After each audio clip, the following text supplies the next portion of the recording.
Kampanye Pileg 2024 merupakan kampanye yang terpendek dari 3 pemilu terakhir.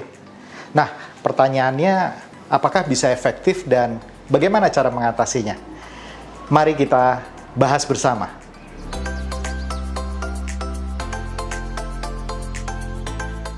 Hai Sobat Politician Academy, kali ini kita akan membahas mengenai masa kampanye Pileg. Kampanye Pileg 2024 ini merupakan kampanye Pileg yang terpendek dari Pileg yang ada sebelumnya. Sebagai contoh, misalnya di tahun 2014, masa kampanyenya itu mencapai 15 bulan, lama sekali. Di 2019 yang baru lalu, masa kampanyenya sekitar 6 bulan 3 minggu. Nah, masa kampanye Pileg dan Pilpres di 2024 ini yang diusulkan KPU adalah 120 hari atau hanya 4 bulan. Bahkan ini belum final dan saya dengar beberapa pihak di DPR mengusulkan lebih pendek lagi menjadi 90 hari.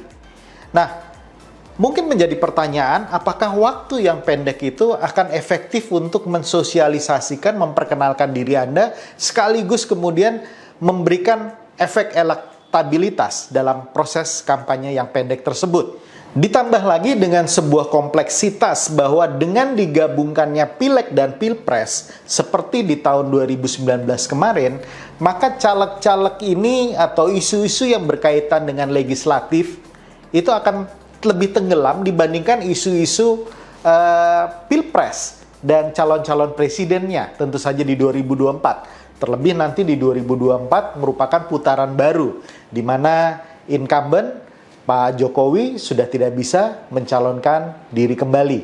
Nah, bagaimana cara mengatasi permasalahan ini? Oke, Politician Academy akan memberikan 2 poin di sini. Yang pertama, kalau ditanya apakah bisa efektif atau tidak, jawabannya adalah bisa. Tapi ada catatannya. Catatannya ada 2 hal. Yang pertama bahwa Anda tidak bisa memulai kampanye baru di 4 bulan terakhir.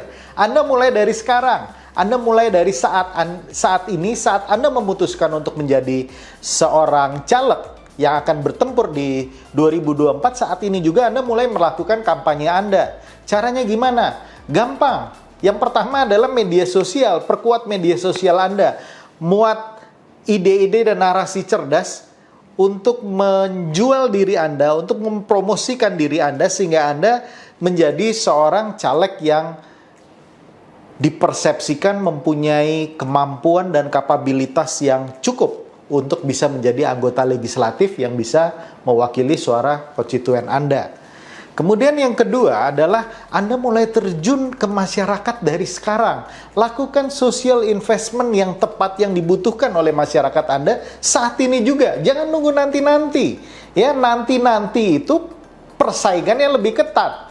Persaingannya lebih keras. Anda bayangkan kalau Anda bergerak sekarang, mungkin kompetitor Anda baru hanya incumbent dan beberapa orang saja. Tapi nanti pada saat 4 bulan terakhir bahkan atau 6 bulan terakhir sejak ditetapkannya DPT mungkin, itu kompetitor Anda bisa puluhan bahkan ratusan orang. Ya. Dan kalau itu keadaannya maka menjadi makin sulit lagi Anda karena Anda mempromosikan sesuatu yang orang lain juga melakukan hal yang sama. Oleh karena itu mulai dari sekarang juga, jangan menunggu-nunggu lagi. Kemudian tips saya yang kedua adalah saat ini Anda perkuat kompetensi Anda, kemudian Anda perluas knowledge Anda. Ya, Anda baca, Anda berdiskusi, Anda belajar dari mereka yang sudah pernah berhasil atau para konsultan politik. Saya yakin ke depannya nanti konsultan politik akan banyak melakukan pelatihan-pelatihan, memberikan Zoom discussion, dan lain sebagainya. Nah, Anda ikuti semua itu. Perkuat diri Anda, perkuat kompetensi Anda, perbesar knowledge Anda, sehingga Anda kemudian tahu caranya bagaimana efektifnya berkompetisi di 2024, karena saya yakin kompetisi di 2024 akan jauh lebih keras lagi dibandingkan dengan 2019 kemarin.